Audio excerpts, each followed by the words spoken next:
मैंने देखी एक छवि, उसमें एक मुस्कान दिखी, फिर मैं उसमें डूबता गया, तब से मैं हूँ सबसे सुखी।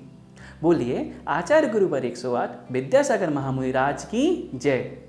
मुनि श्री 108 कुंतु सागर महामुनि राज के साथ सारथी सेवा समूह आपके लिए लाया है एक संस्मरण श्रृंखला, जिसका नाम है गुरु स्मरण संस्मरण। तो आज का संस्मरण क्रमांक 12 है गुरु सानिध्य का प्रभाव।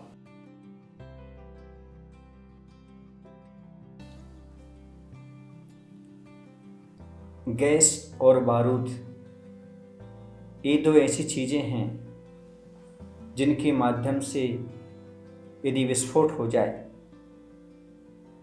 तो जन और धन की बहुत हानि हो जाया करती है। गैस सिलेंडर यदि फट जाए तो आपको मालूम है घर में कितनी हानि हो जाती है। कभी कभी तो घर का छप्पर ही फट जाता है, आग लग जाती है, उसमें रहने वाले व्यक्ति भी जल जाते हैं, क्योंकि यह विस्फोटक सामग्री है। आप जानते हैं विस्फोट इतना खतरनाक और भयंकर होता है कि उस पर काबू पा पाना बहुत मुश्किल होता है।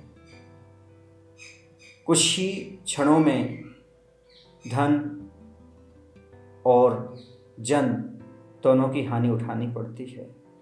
लेकिन यदि गैस सिलेंडर में आग लग जाए, उसके उपरांत भी गैस ना फटे, सिलेंडर ना फटे, किसी प्रकार की जनहानि धनहानि ना हो, तो इसे अतिशय ही मान सकते हैं। इसी प्रकार की एक घटना बहोरीबंद में घटित हुई, जब आचार्य भगवंत का ग्रीष्मकालीन प्रवास चल रहा था। सन 2001 मई जून का यह संस्मरण है। उस समय आचार्य भगवंत सत्संग बहोरीबंद में ही क्षेत्र पर विराजमान थे। ग्रीष्मकालीन वासना चल रही थी। उस समय आसपास के सभी जगह के लोग अपने चौका लेकर के आते थे, पड़गाहन करते थे, आहाचर्या संपन्न होती थी। क्योंकि वहाँ पर क्षेत्र की संकीर्णता थी, धर्मशालाओं में इतनी पूर्ण व्यवस्था नहीं थी, अर्थात बहुत सारे लोग एक साथ रह नहीं पाते थे।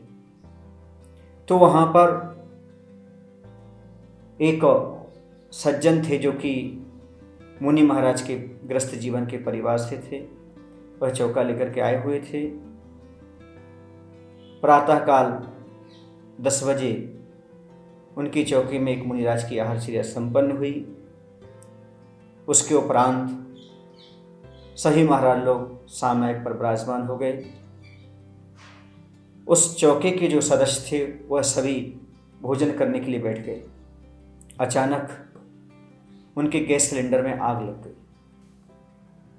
सब जगह अफरा तफरी मच गई। सभी लोग दुखी हो गए, ये क्या होगा, कैसा होगा। लेकिन उस समय सब महाराज सामयिक पर थे। आवाज़ें तो सबको सुनाई दे रही थी, कुछ हो गया, कुछ हो गया। अब तत्काल लोगों ने निर्णय लिया, और निर्णय ये लिया कि एक गद्दा को गीला किया, उसमें सिलेंडर को लपेटा और कमरे से बाहर कर दिया। ऐसे मैदान में वहाँ सिलेंडर पड़ा हुआ है और उसमें से 5-5, 6-6, 7-7, 8-8 फीट दूर तक आग की लौ फेंक रही है गैस के माध्यम से। अब सभी को लगा कि अभी फट सकता है। सब यही सोच रहे हैं इसकी आग को कैसे बुझाया जाए, लेकिन सब असफल रहे, उस आग को नहीं बुझा पाए। लेकिन अचानक ऐसा हुआ, वह गैस जलते जलते जलते जलते सिलेंडर खाली हो रहा था। बहुत धीमी धीमी उसकी लौ निकलने लगी और आचार्य श्री सामयिक से उठे। जब तक मालूम पड़ा वह अपने आप आग बुझ गई, सिलेंडर नहीं फटा। सभी लोगों के मुख से जय जयकार की आवाज़ निकल आई, जय जय गुरुदेव, जय जय गुरुदेव। हम लोगों ने कहा क्या हो गया। बोले गैस सिलेंडर में आग लग गई थी, लेकिन गुरुदेव की कृपा से, संघ की कृपा से कुछ भी नहीं हुआ। अपने आप वह गैस जल करके समाप्त हो गई। बंधुओं, ये गुरु महाराज की तपस्या का प्रभाव है, अचिंत्य प्रभाव होता है। उनके सानिध्य में बड़ी से बड़ी घटना भी छोटी सी होकर के निकल जाती है। सारी बस्ती के लोग आश्चर्यचकित रह गए। वहाँ जो भी लोग चौका लगा रहे थे, श्रावकगण सभी आश्चर्य करने लगे और वास्तव में कहने लगे, यह सब गुरु महाराज की कृपा है जो हम लोग इतने बड़े उपसर्ग से बच गए। न किसी प्रकार की धन की हानि हुई, न जन की हानि हुई, बल्कि सब अच्छे से हो गया। आचार्य भगवान के चरणों में सभी ने जाकर के नमोस्तु कहा और आचार्य से बोला, आचार्य श्री जी ऐसे वह विस्फोट बच गया जैसे बहुत बड़ा अतिशय हो गया हो। तो आचार्य श्री जी आपको पता है अपनी प्रशंसा नहीं सुनते।